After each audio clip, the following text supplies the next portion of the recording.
രാഷ്ട്രപതി രാജ്യസഭയിലേക്ക് നോമിനേറ്റ് ചെയ്തവരിൽ ഇത്തവണ കേരളത്തിൽ നിന്ന് BJPയുടെ വൈസ് പ്രസിഡന്റായ C. സദാനന്ദനുമുണ്ട്. സാധാരണ രാജ്യത്തിന് വേണ്ടി കലാ സാംസ്കാരിക കായിക അല്ലെങ്കിൽ ശാസ്ത്രരംഗത്ത് ഒരുപാട് സംഭാവനകൾ നൽകിയവരെയാണ് ഇതുപോലെ രാഷ്ട്രപതി രാജ്യസഭയിലേക്ക് നോമിനേറ്റ് ചെയ്യുന്നത്. ഇതിനു മുൻപ് സച്ചിൻ ടെണ്ടുൽക്കർ ഇതുപോലെ രാജ്യസഭ MP ആയിരുന്നു. പിന്നെ PT ഉഷ ഇപ്പോൾ രാജ്യസഭ MP ആണ്.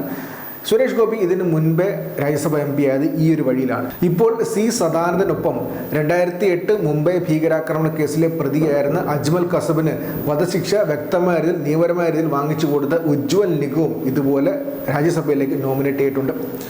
അന്തർദേശീയ തലത്തിൽ തന്നെ ഇന്ത്യൻ നിയമവ്യവസ്ഥയ്ക്ക് ഒരുപാട് പേര് വാങ്ങിച്ചു കൊടുത്ത ആളാണ് ഉജ്ജ്വൽ നിഗം. അതുപോലെ മികച്ച സംഭാവന നൽകിയവരെയാണ് ഇതുപോലെ രാഷ്ട്രപതി രാജ്യസഭയിലേക്ക് നോമിനേറ്റ് ചെയ്യുന്നത്. അതുപോലത്തെ എന്ത് സംഭാവനയാണ് C. സദാനന്ദൻ ഇന്ത്യക്കും കേരളത്തിനും നൽകിയതെന്ന സുപ്രധാനമായ ചോദ്യം ഇപ്പോൾ സാമൂഹ്യ മാധ്യമങ്ങൾ ഒരുപാട് ഉയർന്നു വരുന്നുണ്ട്. എന്നാൽ C. സദാനന്ദനെ ഒരു വലിയ സർവൈവർ എന്ന രീതിയിൽ വരുത്തി തീർക്കാനാണ് സംസ്ഥാനത്തെ മുഖ്യധാര മാധ്യമങ്ങൾ ശ്രമിച്ചുകൊണ്ടിരിക്കുന്നത്. അദ്ദേഹത്തിൻ്റെ രണ്ട് കാലുകൾ സ്വാതന്ത്ര്യ സമരത്തിൽ പങ്കെടുത്ത് പോയതാണോ എന്ന രീതിയിൽ ചിന്തിക്കുന്ന രീതിയിലാണ് ചിലപ്പോൾ ചില മാധ്യമങ്ങളുടെ റിപ്പോർട്ടുകൾ. ഇതിനെക്കുറിച്ച് ഇപ്പോൾ മുതിർന്ന മാധ്യമപ്രവർത്തകനായ കണ്ണൂരിൽ നിന്നുള്ള മുതിർന്ന മാധ്യമപ്രവർത്തകനായ രാധാകൃഷ്ണൻ പട്ടാനൂർ ഒരു ചോദ്യം ചോദിക്കുന്നുണ്ട്. C. സദാനന്ദൻ അത്രയും വലിയ ശ്രേഷ്ഠനാണോ എന്നാണ് അദ്ദേഹം ചോദിക്കുന്നത്. മാത്രമല്ല അദ്ദേഹത്തെക്കുറിച്ച് ഈ C. സദാനന്ദനെ കുറിച്ച് കുറച്ച് കാര്യങ്ങൾ കൂടി രാധാകൃഷ്ണൻ പട്ടാനൂർ എഴുതുന്നുണ്ട്. വളരെ സുപ്രധാനമായ കാര്യമാണ്. കഴിഞ്ഞ ദിവസം രാവിലെ തൊട്ട് സംസ്ഥാനത്തെ മുഖ്യധാര മാധ്യമങ്ങൾ അപദാനങ്ങൾ വാഴ്ത്തിപ്പാടുന്ന C. സദാനന്ദൻ്റെ കുറച്ച് യാഥാർത്ഥ്യങ്ങൾ കൂടി അറിയണമെന്നുള്ളവർക്ക് വായിക്കേണ്ട കുറിപ്പാണ് രാധാകൃഷ്ണൻ പട്ടാനൂരിൻ്റെ ആ കുറിപ്പ്. വായിക്കേണ്ടതാണ്. അതിൽ രാധാകൃഷ്ണൻ പട്ടാനൂർ പറയുന്ന കാര്യം ഇങ്ങനെയാണ്: C. സദാനന്ദൻ അത്രയും ശ്രേഷ്ഠനാണോ? പാർലമെന്റിന്റെ ഉപരിസഭയായ രാജ്യസഭയിലേക്ക് കലാ സാഹിത്യം സംഗീതം കായികം സംസ്കാരം ശാസ്ത്രം നിയമം എന്നീ രംഗങ്ങളിൽ അതിപ്രഗത്ഭരായ 12 പേരെ 6 വർഷത്തേക്ക് രാഷ്ട്രപതിക്ക് നാമനിർദ്ദേശം ചെയ്യാൻ വ്യവസ്ഥയുണ്ട്. അങ്ങനെ നാമനിർദ്ദേശം ചെയ്യപ്പെട്ടവരുടെ പട്ടികയിൽ ഒന്ന് കണ്ണോടിച്ചാൽ ഇതുവരെ നാമനിർദ്ദേശം ചെയ്യപ്പെട്ടവരുടെ ഔന്നിത്യം വ്യക്തമാകും. Sachin Tendulkar, Lata Mangeshkar, MS Swaminathan, Fali S Nariman, Amrita Pritam, MF Hussain, Mrinal Sen, Kasturi Rangan, Vyjayanthimala, Kuldeep Nayar, Shivaji Ganesan. മട്ടന്നൂരിനടുത്ത പഴശ്ശി പെരിഞ്ചേരി സ്വദേശി കുഴിക്കൽ LP സ്കൂൾ അധ്യാപകനുമായിരുന്ന C. സദാനന്ദൻ ഇതിൽ ഏത് മേഖലയിലാണ് അസാധാരണമായ പ്രാഗൽഭ്യം തെളിയിച്ചത്? ഇദ്ദേഹത്തെ രാജ്യസഭയിലേക്ക് രാഷ്ട്രപതി BJP നാമനിർദ്ദേശം ചെയ്തുവെന്നാണ് വാർത്ത. രാഷ്ട്രീയ സംഘടനത്തിൽ 2 കാലും നഷ്ടപ്പെട്ടത് രാജ്യസഭയിൽ നാമനിർദ്ദേശം ചെയ്യപ്പെടാനുള്ള യോഗ്യതയാണോ? ഇനി C. സദാനന്ദന് 2 കാലുകൾ നഷ്ടപ്പെടാനിടയ സംഭവത്തിലേക്ക് വരാം. 1993 ശ്രീകൃഷ്ണ ജയന്തി ദിനത്തിൽ സദാനന്ദൻ പഠിപ്പിക്കുന്ന കുഴിക്കൽ LP സ്കൂളിലെ ഈ സ്കൂൾ അദ്ദേഹത്തിൻ്റെ കുടുംബവകയാണ്. കുട്ടികളെ രക്ഷിതാക്കളുടെ അനുമതി പോലും വാങ്ങാതെ ശ്രീകൃഷ്ണന്റെ വേഷം കെട്ടിക്കാൻ കൊണ്ടുപോയി. കുട്ടികളുടെ കൂട്ടത്തിൽ CPIM Perincheri branch secretary PM ജനാർദ്ദനൻ്റെ 2ാം ക്ലാസ്സിൽ പഠിക്കുന്ന മകൻ ഷിനോജും സ്കൂളിൽ ചേർത്തില്ലെങ്കിലും 1ാം ക്ലാസ്സിൽ ഇരിക്കുന്ന മകൾ ഷിജിനിയും ഉണ്ടായിരുന്നു. കല്ലുവെട്ട് തൊഴിലാളിയായ ജനാർദ്ദനൻ രാത്രി വീട്ടിലെത്തിയപ്പോൾ മക്കൾ വീട്ടിലില്ല. സദാനന്ദൻ മാഷ് അമ്പലത്തിൽ എത്തണമെന്ന് പറഞ്ഞ് 2 പേരും ഉച്ചയ്ക്ക് തന്നെ പോയി എന്നാണ് ഭാര്യ നൽകിയ വിവരം. മക്കളെ അന്വേഷിച്ച് ജനാർദ്ദനൻ സ്കൂളിലെത്തിയപ്പോൾ കുട്ടികൾ ഇരുട്ടത്ത് എവിടെയും പോകാനാകാതെ സ്കൂൾ മുറ്റത്ത് നിന്ന് കരയുന്നു. ഒരു ജീപ്പിൽ കുട്ടികളെ സ്കൂളിൽ ഇറക്കി അവർ സ്ഥലം വിട്ടു. കൃഷ്ണവേഷം കെട്ടി ദീർഘനേരം സഞ്ചരിച്ചതിനാൽ കുട്ടികൾ തീർത്തും അവശരായിരുന്നു. ശരീരം മുഴുവൻ പലതരം ചായം പൂശിയത് കാരണം അലർജിയായി കുട്ടികളുടെ ശരീരം തിമിർത്തിരുന്നു. ഭക്ഷണം പോയിട്ട് വെള്ളം പോലും കുട്ടികൾക്ക് കിട്ടിയതുമില്ല. ജനാർദ്ദനൻ മക്കളെയും കൂട്ടി വീട്ടിൽ വന്നു.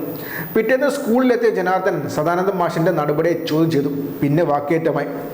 ജനാർദ്ദനൻ്റെ അടുത്ത ബന്ധു കൂടിയാണ് സദാനന്ദൻ. അടുത്ത ദിവസം ജനാർദ്ദനൻ ജോലിക്ക് പോകാനായി രാവിലെ 6 മണിക്ക് വീട്ടിൽ നിന്ന് പുറപ്പെട്ടു. ഇരുട്ടിക്കടുത്ത് പുന്നാടായിരുന്നു ജോലി സ്ഥലം. മട്ടന്നൂർ ബസ് സ്റ്റാൻഡിൽ ഇറങ്ങി ബസ് മാറിക്കയറണം. ബസ് സ്റ്റാൻഡിലെ ഷാജി ഹോട്ടലിൽ നിന്ന് ചായ കഴിച്ച് ഇരുട്ടി ബസ്സിലേക്ക് കയറാൻ നോക്കുന്ന സമയത്ത് ജനാർദ്ദനനെ പിന്നിൽ നിന്ന് 2 പേർ പിടിച്ച് റോഡിലിട്ടു.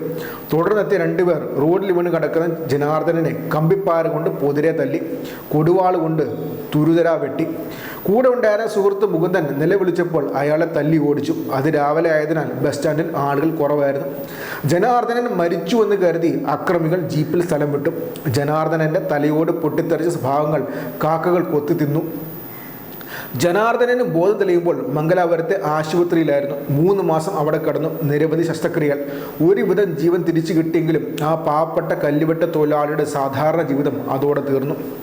RSS നേതാവായ സദാനന്ദൻ്റെ തെറ്റായ നടപടിയെ ചോദ്യം ചെയ്തതിൻ്റെ പ്രതികാരമായിരുന്നു ജനാർദ്ദനന് നേരെയുള്ള ആക്രമണം.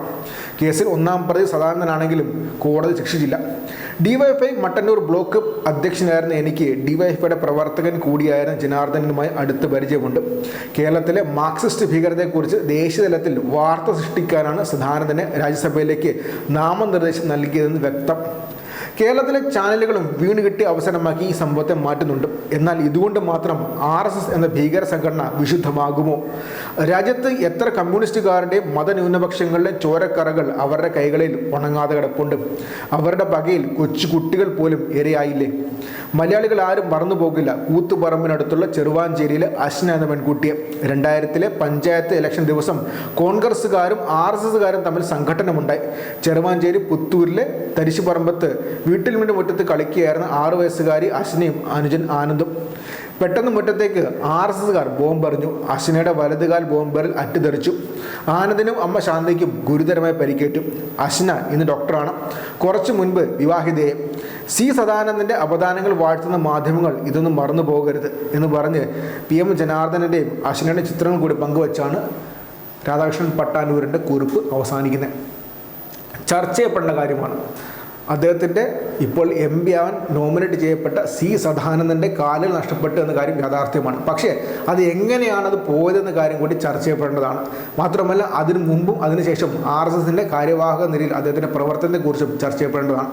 അല്ലാതെ ഒരു സർവൈവർ അല്ലെങ്കിൽ ഏതെങ്കിലും ഒരു ഭീകര പ്രവർത്തനത്തെ സർവൈവ് ചെയ്ത് അല്ലെങ്കിൽ സ്വാതന്ത്ര്യ സമരത്തിൽ പങ്കെടുത്ത് കാലുകൾ പോയൊരു വ്യക്തിയല്ല അദ്ദേഹം സദാനന്ദൻ എന്ന കാര്യം വ്യക്തമാക്കേണ്ട കാര്യമാണ്. എന്നാൽ സംസ്ഥാനത്തെ മുഖ്യധാര മാധ്യമങ്ങൾ എന്തോ വലിയ ഹീറോ എന്ന രീതിയിലാണ് മുന്നോട്ട് കൊണ്ടുപോയിക്കൊണ്ടിരിക്കുന്നത്. മാത്രമല്ല ദേശീയതലത്തിൽ മാർക്സിസ്റ്റ് ഭീകരരുടെ ഇരയ്ക്ക് BJP യാണ് വലിയ സഹായം ചെയ്ത് കൊടുത്തതിൽ വരുത്തി തീർക്കാനും അവർ ശ്രമിച്ചുകൊണ്ടിരിക്കുകയാണ്. ഇത് വ്യക്തമാകുന്ന മറ്റൊരു പ്രധാനപ്പെട്ട കാര്യം കൂടിയുണ്ട്. നമ്മുടെ സംസ്ഥാനത്ത് കേരളത്തിൽ RSS തങ്ങളുടെ എതിർ സ്ഥാനത്ത് എപ്പോഴും കണ്ടുകൊണ്ടിരിക്കുന്നത് CPIM എന്ന പാർട്ടിയും അതിൻ്റെ പ്രവർത്തകരെയുമാണ്. അതിലൊരു മാറ്റവും ഇതുവരെ ഉണ്ടായിട്ടില്ല. ഇത്രയും കാലം നമ്മുടെ സംസ്ഥാനത്ത് RSSനെ പ്രതിരോധിച്ചത് CPIM ആണെന്ന് ഇന്ന് വീണ്ടും RSSകാർ തന്നെ പറഞ്ഞിരിക്കുകയാണ്. അവർക്ക് നെഞ്ചും വിരിച്ചുന്നത് CPIMകാർ മാത്രമാണ്. അതുകൊണ്ട് തന്നെയാണ് CPIMനെ എഴുത്തി കാണിക്കാൻ, മാർക്സിസ്റ്റുകളെ എഴുതി കാണിക്കാൻ എന്ത് പരിപാടിയും എന്ത് രീതിയും RSS ചെയ്യുന്നത്. അത് മനസ്സിലാക്കാതെ ജമാഅത്ത് ഇസ്ലാമിയുടെ പുറകെ കൂടുന്ന കുറച്ച് പേർ ഉണ്ട് എന്നത് യാഥാർത്ഥ്യമാണ്. അവർക്ക് കൂടിയുള്ളൊരു യാഥാർത്ഥ്യം അവർക്ക് കൂടി മനസ്സിലാവുന്ന രീതിയിലാണ് ഇപ്പോൾ കാര്യങ്ങൾ പുറത്തു വന്നിട്ടുള്ളത്. എന്തായാലും സുപ്രധാനമായ ഒരു ചോദ്യമാണ് രാധാകൃഷ്ണൻ പട്ടാനൂർ ചോദിച്ചുകൊണ്ടിരിക്കുന്നത്. അത്രമാത്രം ശ്രേഷ്ഠനാണോ സദാനന്ദൻ?